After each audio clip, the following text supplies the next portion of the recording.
A lot of people seem to be glazing over Mark Carney lately.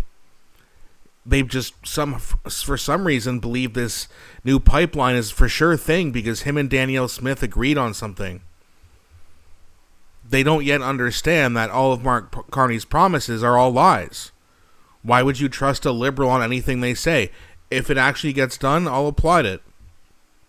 The GDP continues to improve after the seasonal job spike that we're seeing. I'll applaud it. But Pierre Poilievre isn't buying it, and neither am I, and neither are most common sense folk. So Pierre Poilievre is going to continue to go after Mark Carney today. This is actually from yesterday during the question period session. So we're going to get into this. Now, before we do, please don't forget to like and subscribe. It really does help grow the channel, and I appreciate you guys so much for doing that. So let's take a look, and then we'll talk about it.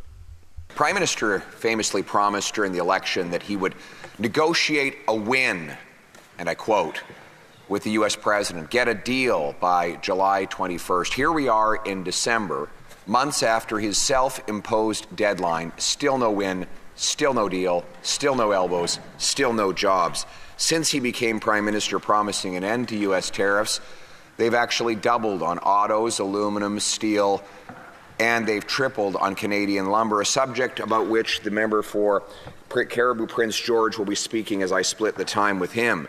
Now, that brings the tariff to 45% on Canadian lumber, the highest in Canadian history. Now, before we go from the normal liberal transition that they make around this time, from making promises to making excuses, where they suggest that there's nothing they could possibly do about American tariffs on Canadian lumber, let's be clear. Prime Minister Stephen Harper negotiated an end to and refund of American softwood lumber tariffs within 79 days of becoming Prime Minister. This Liberal government has been in power for 10 years, and they have not been able to get rid of the tariffs that were imposed on Canada mere months after then Prime Minister Trudeau took office. Furthermore, since this Prime Minister came into office, not only has he failed in more than double the time as Prime Minister that Stephen Harper had to get a deal, not only has he failed to achieve the same, but the tariffs have tripled to levels not even imaginable before he took office. Now, you might have asked, what is it that he could have done differently?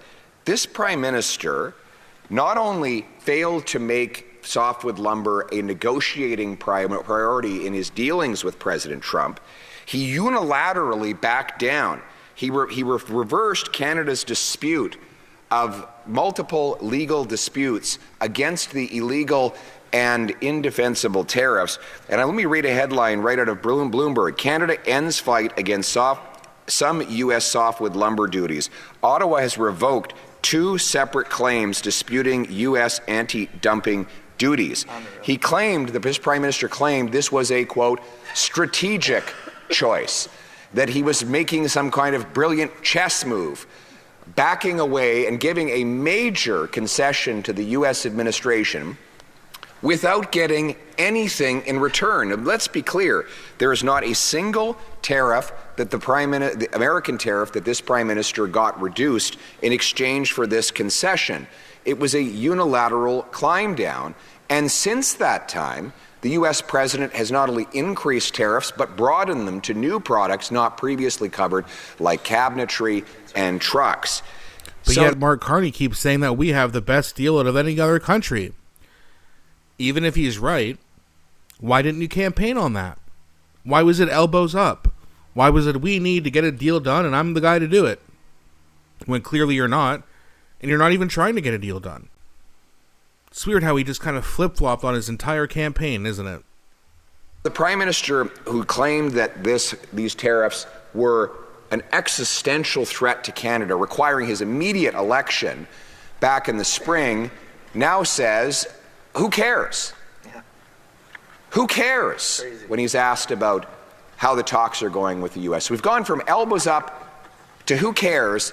That's the distinction between the pre-election Prime Minister and the post-election Prime Minister.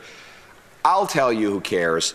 We care. That's right. We care about the workers, the 30 of the 30 sawmills in British Columbia that have closed under this Liberal government's diplomatic failures. We care about the 150 union workers laid off at the Ear Falls sawmill.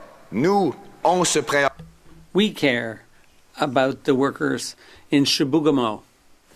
150 workers who lost their jobs at the 100 Mile House in BC and amid market challenges. We care about the 350 workers at the Sinclair Forest Group facing now a 40% production cut. Madam Speaker, this is a massive industry of over $20 billion that has more people working in it than steel, aluminum, and autos combined.